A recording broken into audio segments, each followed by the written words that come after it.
Assalamualaikum warahmatullahi wabarakatuh. Perkenalkan, nama saya Nadia Karna, NIM 230101010208. Di sini saya akan menjelaskan mengenai jawaban dari UAS Sistem Operasi tahun ajaran genap 2023-2024. Nah, yang pertama itu apa sih itu sistem operasi dan juga fungsinya. Jadi, sistem operasi atau biasa disebut operating system atau OS adalah seperangkat program yang mengelola sumber daya hardware komputer dan menyediakan pelayanan umum untuk aplikasi software. Sistem operasi ini merupakan jenis perangkat lunak yang paling penting dalam sistem komputer karena ia berfungsi sebagai penghubung antara pengguna dan juga hardware komputer. Secara umum, sistem operasi ini memiliki beberapa fungsi utama. Yang pertama itu mengontrol dan mengelola hardware. Jadi sistem operasi ini mengatur penggunaan CPU, memori, penyimpanan, dan juga perangkat input-output. Yang kedua adalah menjalankan aplikasi. Jadi OS ini menyediakan lingkungan bagi aplikasi untuk berjalan dan berinteraksi dengan hardware. Kemudian, manajemen proses. Sistem operasi mengatur proses yang berjalan, termasuk penjadwalan dan juga pengelolaan multitasking. Untuk nomor 4 ada manajemen memori. Sistem operasi itu mengelola alokasi dan dialokasi memori untuk berbagai aplikasi. Yang kelima itu adalah pengendalian input-output, termasuk mengelola komunikasi antara perangkat keras dan juga perangkat lunak. Jadi, sistem operasi ini adalah perangkat lunak dasar yang diperlukan untuk mengoperasikan komputer. Nah, biasanya ini sistem operasi dimuat ke dalam memori saat komputer dinyalakan atau booting. Selanjutnya adalah karakteristik dari sistem operasi open source dan juga closed source. Yang pertama itu adalah karakteristik dari sistem operasi open source. Yang pertama ini akses kode sumbernya terbuka, jadi pengguna dapat mengakses, memeriksa, dan modifikasi kode sumber sistem operasi. Yang kedua, banyak sistem operasi open source ini tersedia secara gratis baik untuk pribadi maupun komersial. Yang ketiga, pengembangan kolaboratif. Sistem operasi open source ini biasanya dikembangkan secara kolaboratif oleh komunitas pengembang di seluruh dunia. Kemudian ada transparansi, di mana dengan kode sumber yang tersedia untuk umum, sistem operasi open source ini menawarkan transparansi penuh. Kemudian, karena banyak pengembangan yang menerima kode sumber, masalah keamanan ini dapat ditemukan dan diperbaiki dengan cepat. Selanjutnya, pengguna dapat menyesuaikan sistem operasi open source sesuai dengan kebutuhan spesifik mereka. Kemudian, sistem operasi open source ini seringkali digunakan oleh komunitas yang besar dan juga aktif. Yang terakhir, lisensinya terbuka. Jadi, sistem open source ini didistribusikan dengan lisensi yang mengizinkan penggunaan, modifikasi, dan distribusi ulang. Yang terakhir adalah interoperabilitas. Jadi sistem operasi open source ini seringkali dirancang untuk kompatibilitas yang baik dengan standar terbuka dan format lainnya. Contoh terkenal dari sistem operasi open source ini termasuk Linux dengan berbagai distribusinya seperti Ubuntu, Fedora, dan juga Debian, FreeBSD, dan Android yang berbasis pada kernel Linux. Selanjutnya adalah karakteristik dari sistem operasi closed source. Jadi bedanya, akses kode sumber operasi closed source ini tertutup, kemudian distribusinya berbayar, dan pengembangan sistem operasi closed source ini dilakukan oleh perusahaan atau tim pengembang yang terpusat. Kemudian transparansinya terbatas. Selanjutnya, sistem operasi closed source ini umumnya memiliki mekanisme keamanan yang kuat, tetapi perbaikan masalah keamanan ini tergantung pada respon perusahaan pengembang.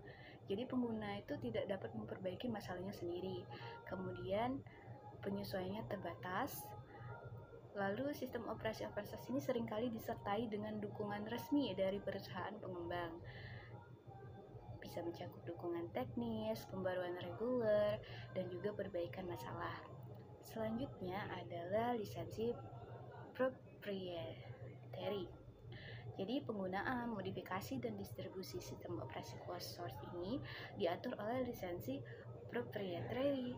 Pengguna itu harus mematuhi ketentuan lisensi tersebut. Yang terakhir, operabilitas dan juga integrasinya, sistem open source ini mungkin memiliki keterbatasan dalam hal interoperabilitas dengan perangkat lunak atau perangkat keras lain, terutama jika tidak sesuai dengan standar yang terbuka. Contoh dari sistem operasi closed source ini, adalah Microsoft Windows, Mac OS, dan iOS. Sistem ini dikembangkan dan dikelola oleh perusahaan besar seperti Microsoft dan Apple. Jadi karakteristik ini mencerminkan perbedaan utama antara sistem operasi open source dan juga closed source, baik dalam hal pengembangan, distribusi, maupun penggunaan. Untuk soal yang ketiga adalah skema dasar dari sistem komputer. Yang pertama itu ada user interface. Ini merupakan alat yang digunakan oleh pengguna untuk berinteraksi dengan komputer seperti mouse, keyboard, dan juga monitor. Kemudian ada software nih, mencakup sistem operasi, aplikasi, dan juga utilitas. Yang ketiga ada hardware. Jadi hardware ini adalah komponen fisik dari komputer seperti central processor unit yang terdiri dari control unit, arithmetic logic unit, sama register, dan kemudian ada main memory, RAM dan ROM, terus input dan output device seperti storage, printer, dan juga network interface. Skema dasar ini membantu untuk memahami bagaimana berbagai komponen dalam sistem komputer ini bekerja sama untuk menjalankan tugas dan operasi yang diperlukan. Nah, untuk soal yang nomor 4, yang pertama itu adalah penjelasan mengenai perangkat input. Jadi perangkat input ini adalah alat yang digunakan untuk memasukkan data atau instruksi ke dalam sistem komputer. Nah, contohnya itu kayak keyboard untuk memasukkan teks dan perintah ke dalam komputer, kemudian mouse untuk mengontrol pergerakan kursor, kemudian scanner untuk mengubah dokumen fisik menjadi format digital, mikrofon mengubah suara menjadi sinyal digital, kemudian ada webcam untuk mengambil gambar atau video dan mengirimkannya ke komputer. Yang kedua itu adalah perangkat proses. Jadi perangkat proses ini adalah komponen yang bertanggung jawab untuk memproses data dan menjalankan instruksi dari perangkat input. Contohnya CPU yang merupakan otak komputer nih yang mengontrol semua operasi dan proses data yang terdiri dari control unit, arithmetic logic, dan juga register. Kemudian ada GPU, graphic processing unit, yang memproses dan merender grafis. Ini penting untuk aplikasi yang memerlukan grafis tinggi seperti game dan juga desain grafis. Kemudian ada motherboard, papan utama yang menghubungkan semua komponen utama komputer termasuk CPU, memori, dan juga perangkat input-output. Kemudian selanjutnya adalah perangkat output. Perangkat output ini merupakan alat yang digunakan untuk menampilkan atau menghasilkan data yang telah diproses oleh komputer. Contohnya monitor, printer, speaker, proyektor, dan juga headphone. Selanjutnya adalah perangkat memori. Perangkat memori ini adalah komponen yang digunakan untuk menyimpan data sementara atau permanen dalam komputer. Contohnya RAM, ROM, hard disk drive, solid state drive, USB flash drive, dan juga optical disk. Masing-masing komponen ini memiliki peran penting dalam sistem komputer, bekerja sama untuk memasukkan, memproses, menyimpan, dan juga menampilkan data. Untuk soal nomor 5 adalah langkah-langkah menginstal Windows 10. Langkah pertama itu adalah persiapan seperti mencadangkan data penting sebelum mulai instalasi, kemudian menyiapkan media instalasinya, bisa berupa DVD atau USB yang berisi file instalasi Windows 10. Kalian juga bisa nih membuat media instalasi ini menggunakan alat media creation tool dari Microsoft. Kemudian menyiapkan kunci produk Windows 10 yang sah jika diperlukan. Nah, untuk langkah-langkah instalasi, pertamanya masukkan media instalasi tadi, misalnya DVD ke dalam drive optik atau USB ke port USB komputer. Kemudian nyalakan komputer dan masukkan ke BIOS atau UEFI, umumnya dengan menekan tombol seperti F1, F12, delete atau ESC selama startup. Ubah urutan boot sehingga komputer akan boot dari media instalasi DVD atau USB tadi. Kemudian kita mulai instalasinya. Kita simpan pengaturan BIOS atau UEFI dan restart komputer. Komputer ini akan boot dari media instalasi dan menampilkan layar instalasi Windows 10. Kemudian pilih bahasanya dan juga waktu. Dan juga format keyboardnya, lalu klik next dan install now. Langkah keempat, jika diminta, masukkan kunci produk Windows 10. Kamu juga bisa nih memilih untuk memasukkan kunci produk nanti dengan mengklik I don't have a product key. Selanjutnya, kita pilih versi Windows 10 yang kita miliki dan klik next.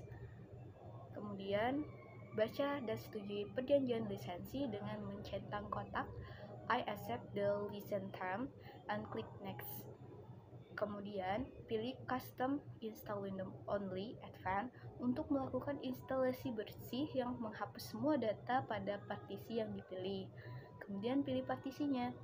Pilih partisi yang kalian ingin install Windows 10. Jika kalian menginstal di hard drive yang baru atau ingin menghapus semua partisi yang ada, kita bisa untuk membuat partisi baru atau menghapus partisi yang ada. Klik next setelah memilih partisi yang diinginkan. Kemudian proses instalasi. Windows 10 ini akan mulai menyalin file dan menginstal sistem.